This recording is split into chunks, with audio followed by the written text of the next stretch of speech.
أعوذ بالله من الشيطان الرجيم بسم الله الرحمن الرحيم ليس البر أن تولوا وجوهكم قبل المشرق والمغرب ولكن البر من آمن بالله واليوم الآخر والملائكة والكتاب والنبيين.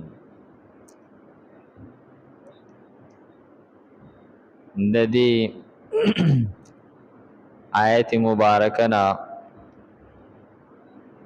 د سوره بقره درېمه حصہ شروع کیږي. په دې حصہ کې اعمال بر د نیکی اعمال 14 اعمال بیانېږي چې دا د نیکی اعمال دي. دې آیت مبارکه کې د نیکی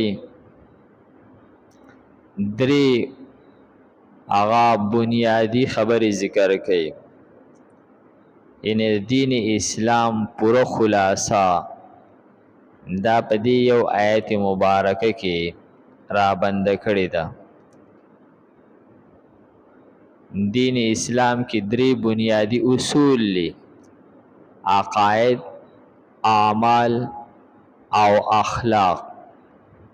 هغه درې واړه اصول دا دی آیت مبارکه کې بیان کړی دي.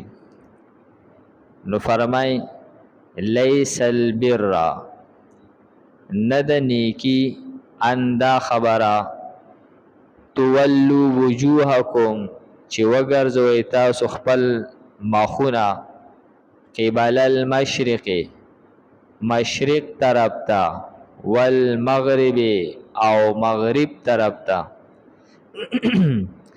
کله چې د تحویل قبله هغه حکم راغی چې قبله بدل شو، نو یهودو نصرانیانو اسرائیل او مشرکین مکه بس هغه ته یو ډیره غټه بانا او یو ډیره غټه خبره په لاس رااله او زه په زه دا بحث ګرم شولو چې بای دا څنګه چللې، مشرق طرف ته خمونز نه کیږي، دوی څنګه چې مشرق طرف ته وګرځیدل او مغرب طرف ته خمونز نه کیږي، دا دوی ولی مغرب ته مخ کو. نو دی آیت مبارکه کې د پوره دین حقیقت بیانای. په ممکن داسی مونږم ځینې خلک هغه یو خبر رانیولی، څوک وایي یاره بس صرف چې دی نو هغه جهاد کوه بس دا دین دی، ځینې وایي چې نه صرف تبلیغ کوه دا دین دی، ځینې وایي نه صرف مدرسې ته ځه دا دین دی. نو دغه شانتي ځینې وایي چې یاره تاسو په مانځه کې هغه غوږونو له لاس وړئ دا دین دی. نو هغه ټول دیني په یو خبره کې را بند کړی. نو دې آیت مبارکه کې فرمایي چې نه، دا دین چې دی دا داسې یو مختصر شی نه دی. دا قبلې ته مخ کول دا خو د دین اسلام د یو عبادت چای ته مونځ وایي. دین اسلام یو غټ نظام دی، پای کې یو عبادت دی. د هغه عبادت په 14 فرایضو کې یو فریضه هغه قبله ته مخ کول دی. او دغه قبله چې دا داسې نه ده چې دا صرف د مشرق سره خاص ته یا د مغرب سره خاص ته، دا خو د الله تعالی حکم ته وایي. ځکه الله تعالی خو یو طرف ته نه دی، الله تعالی خو هر طرف ته دی. نو ته که د الله تعالی په حکم عمل کې نو هغه کته ته چې مشرق ته مخ کې نو مشرق ته به مخ کې، که تا ته وي مغرب ته مخ کې نو ته مغرب ته مخ کې. نه په دې مشرق کې څه جنډ شته دی او نه په مغرب کې څه جنډ شته. جنډه په مشرق او مغرب کې نه ده، اعتبار د الله تعالی حکم لره دی. بس چې د الله تعالی حکم په کم طرف راغی بس دغه طرف ته بیا مخ کول لی. دا نه د مشرق خصوصیت دی او نه د مغرب. نو فرمایي چې دا دین چې دی دا دومره مختصر نه دی او صرف یو خبره هغه پوره دین ګڼل دا درست نه ده. نو فرمایي لیس البر نه د نیکی، یعنی پوره دین چې دی دې ته نه وایي ان تولوا وجوهکم قبل المشرق، دا چې وګرځوئ تاسو خپل مخونه مشرق ته په طرف د مشرق باندې او مغربي یا په طرف د مغرب باندې، دا نیکی نه ده. ولکن البر لیکن نیکی چې ده دین اسلام دا یو طرف ته مخ کولو ته نه وایي، دا یو خاص نوم ایښودلو ته نه وایي. دین اسلام چې دی دا څه ته وایي؟ دا خو درې بنیادی اصول دي د دین اسلام چې یو پای کې عقاید دي. لاول عقاید ذکر کوي. ولکن البر لیکن نیکی او دین اسلام چې دی من دا هغه چاته وایي آمن بالله چې دی ایمان راوړي په الله تعالی باندې په الله تعالی باندې ایمان راوړلو ته، والیوم الاخر او په آخرت باندې ایمان راوړل، په الله باندې ایمان راوړل او آخرت په ورځ باندې ایمان راوړل، والملائکه په ملائکو ایمان راوړل یقین کول، والکتاب او د الله تعالی په کتاب باندې ایمان راوړل، والنبیین او د الله تعالی په نبیانو باندې ایمان راوړل. د دې ځای پورې عقاید بیان کړل چې دین اسلام کې درې بنیادی اصل دي اصول دي. یو عقاید، نو دا عقاید خپلول دې ته دین وای، او مخکې اعمال ذکر کړي. وآت المال على حبه او ورکول د مال سره د خپل خوښې نه، ذوی القربا رشتہ دارانو ته، والیتاما او یتیمانانو ته. فرمایي چې مال دی ورکي علی حبه او دا داسې نه چې دا یعنی د زړه په زور ورکي ښه په اخلاص سره ورکي، په دې نیت باندې ورکي چې زمانه الله تعالی راضي شي، د الله تعالی د رضا د حصول لپاره ورکي د زړه نه. او یو هغه مراد د دین دا غستلی شی دی یعنی علی حبه په خپل خوښه سره ورکي، او بل مراد دا بیان کړی دی علی حبه چې هغه شی د په خپل خوښ دی سره د خپل خوښې نه.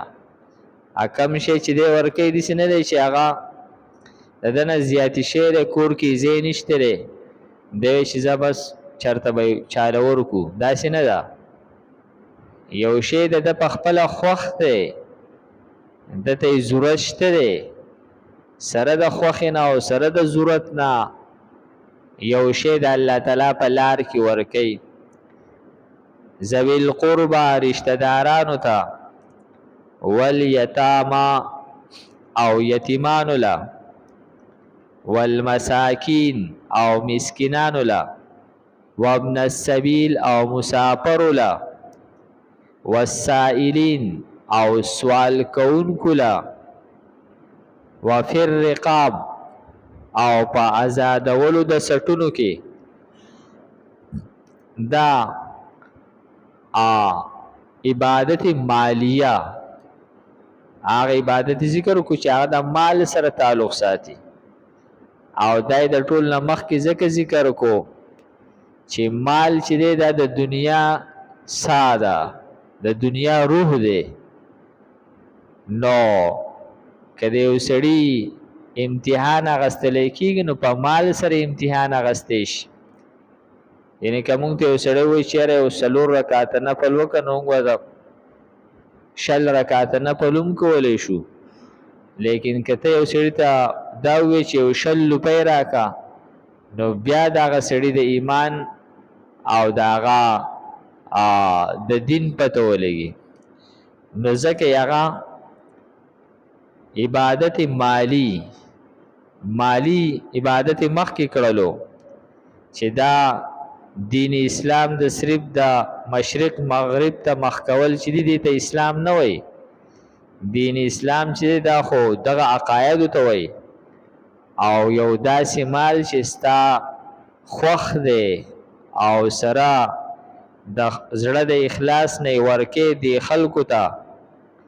فرمای واقام الصلاة او وسچنو عبادت بدنی بیانای چې دی مالی عبادت چې دی هغه ادا کوي او بدنی عبادت چې دی هغه کوي. واقام الصلاة او دی منځ قائمای او اقامت الصلاة دا منځ کولو ته نه وایي، دا د مانځه پابندۍ ته وایي. یو منځ کول دی هغې ته اداء الصلاة وایي. دلته کې اقام الصلاة اقامت دین قائمول ودرول یعنی په پابندۍ سره کول. وآت الزکاة او دی د خپل مال نه 40 حصہ هغه چې کم په کال کې به د باندې زکات فرض کېږي هغه هم ورکوي. دا مخکې چې کم نور ذکر شول دغه صدقاتو او دا زکات دی. نو فرمایي چې دی زکات ورکوي. والموفون بعهدهم او پوره کوونکي وعدو خپل لره اذا عاهدو کله چې دوی وعدې وکړي، کله چې دوی هر څه وعده وکړله د هغې پوره کول. او حدیث شریف کې راځي چې واوفوا بالعهد ان العهد کان مسئولا، تاسو وعدې پوره کوئ او یقینا د وعدو په باره کې به باقاعده تپوس کولی کېږي. عام طور باندې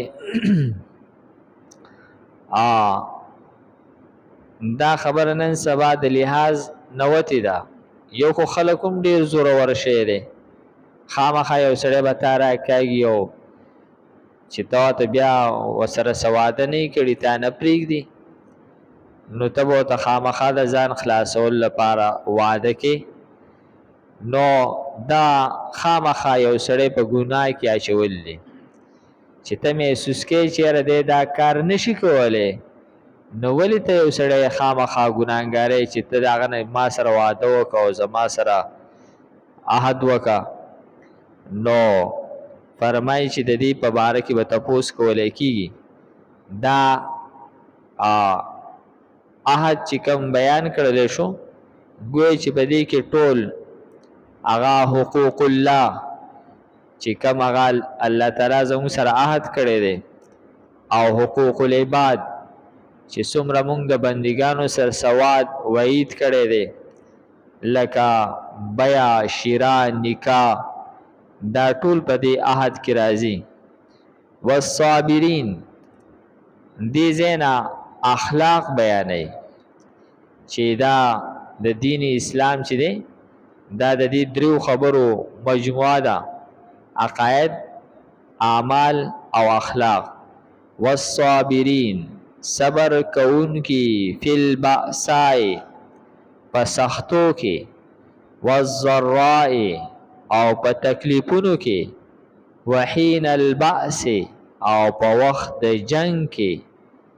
دا دین اسلام او نیکی چې دا صرف مشرق او مغرب ته مخ کول نه دي، چې تا مشرق ته مخ کو جو بس تا مسلمان شو چې مغرب ته دی مخ کو جو مسلمان نشوي داسې نه ده بلکې دا خو ډیره اوږده خبره ده نو فرمایي چې صبر کول په سختو کې په تکلیفونو کې په وخت د جنگ کې نو فرمایي دا صبر یو دیتا اخلاق باطنی وی نو یو هغه صفت بیان کړلو اولئک الذین صدقوا فرمای دا خلق چې دي دا رښتونی خلق دي دي کې صدق ذکر کو صدق ویل کېږي د زړه او د خولې لړ یو کول سچ په زړه دی په خوله او سچ په خوله دی هغه په زړه کې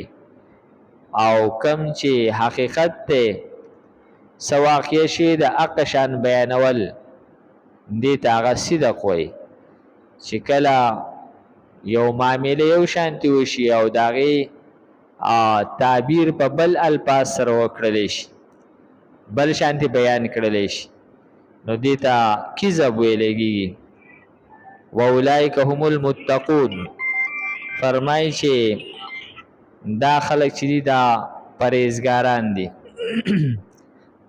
او پدې کې دریم چې دی نو هغه صفت چې هغه د تقوا دی هغه ذکر کړلو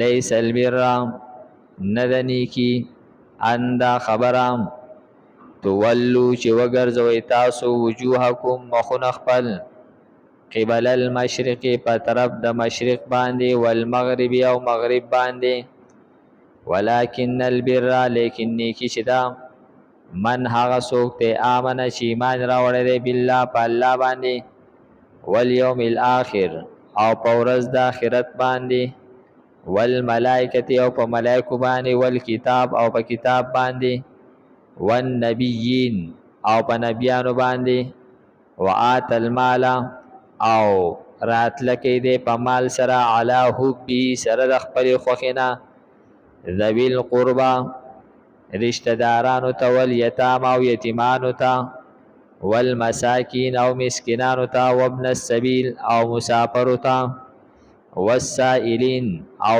سوال کوونکو ته وفي الرقاب او په آزادولو د سټونو کې واقام الصلاة او قائمې دې منځ وآت الزکات او ورکی زکات والموفون او پرکون کی بعهدهم وعدو خپل لرا اذا هر کله عاهدو چې دوی وعده وکي والصابرین او صبر کون کی فی البأساء پسختو کې والضراء او په تکلیفونو کې وحین الباس او په وخت د جنگ کې اولئک الذین دا هغه کسان دي صدقو چې رښتیا کړل دوی وعده خپل و اولئک او دا خلق چې دي هم المتقون هم دوی پرهیزګاران دي